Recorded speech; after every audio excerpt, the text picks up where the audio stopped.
శ్రీ భగవానుకి పరాంబికాయ నమః.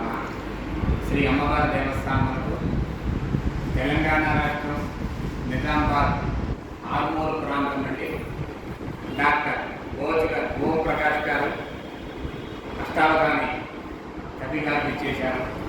వీరు అనేక సాహిత్య సంస్థలకి మార్గదర్శకులుగా ఉండటం, ఎక్కడ అష్టావధానం శతావధానం జరిగినా సరే వారు తప్పనిసరిగా వారి యొక్క గళం అందులో వినిపించి తీరుతుంది.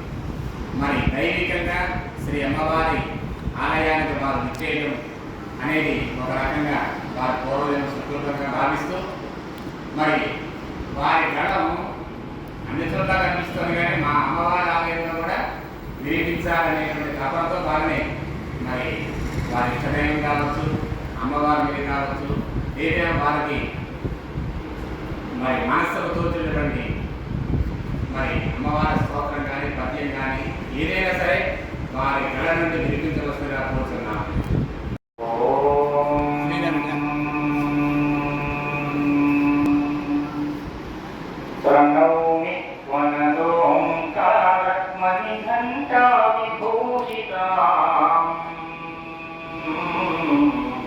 प्रणौमि वनदोंकारमणिघण्टा विभूषिताम् कविलोककुटुम्बस्य कामधेनुं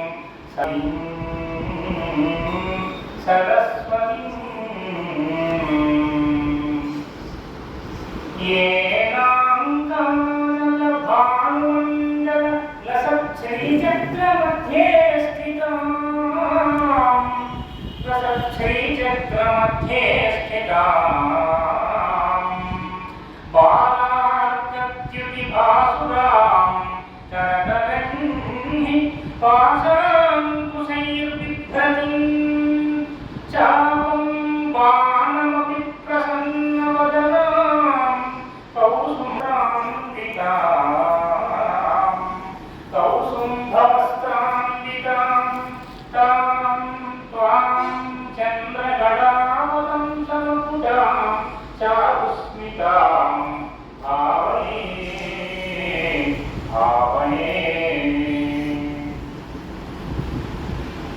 రాజరాజేశ్వరి స్థుతి చాలా సుప్రసిద్ధమైంది. దేవి భాగవతంలో ఆచార్య వేదవులు రామకృష్ణం గారికి నాట్యాలు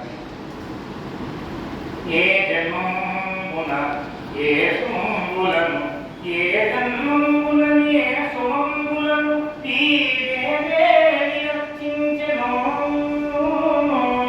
ఏ దేవి రక్షించెను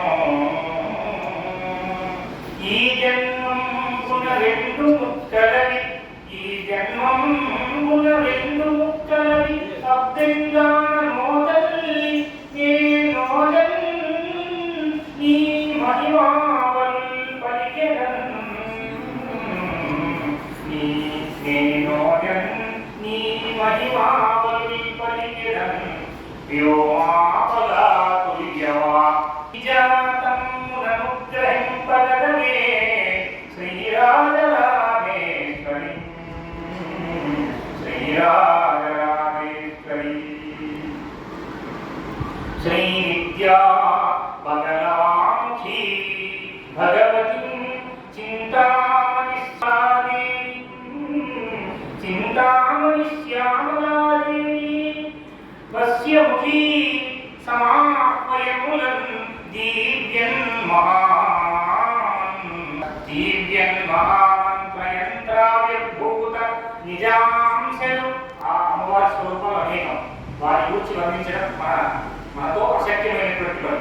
దివ్యన్మహామంత్రయంత్రావిర్భూత నిజాంశలు ఆశ్రితుల అష్టైశ్వర్యముల్ చిద్భావాకారతమపుషాం పరిణం ప్రజ్ఞాన్వితుం చేయుతం చిద్భావాకారతమపుషాం పరిణం ప్రజ్ఞాన్వితుం చేయుతం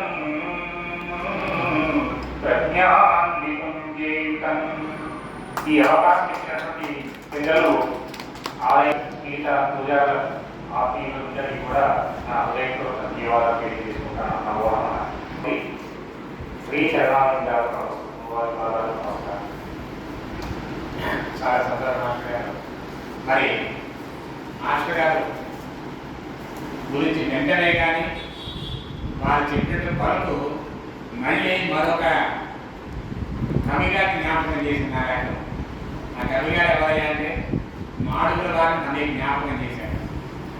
మాడుగుల వారి గాత్రం మీ గాత్రం రెండు దాదాపుగా సమానంగా ఉన్నాయా, లేకపోతే ఆ గాత్రం నుంచి మీరు మా స్థానంలో వచ్చేసారన్నంత తృప్తి కలిగింది అందరికీ కూడా. అందులో మీ గాత్రంతో అమ్మవారిని కూడా వర్ణించారు. ఎందుకంటే కవి అనగానే మరి అక్కడ యొక్క సందర్భాన్ని సమయోచితంగా స్వీకరించి వెంటనే చెప్పగలిగేటువంటి శక్తి, ప్రజ్ఞ, ధారణ శక్తి కలిగిన వారు కవి. అటువంటి మీకు అమ్మవారు అనుగ్రహించడం అనేది చాలా సంతోషదాయకం. అటువంటి ఈ కార్యక్రమాన్ని మీరు మీ కలం ద్వారా అమ్మవారి స్తోత్రాన్ని కూడా ఆరాధన చేసినందుకు మనస్ఫూర్తిగా ధన్యవాదాలు తెలియజేస్తూ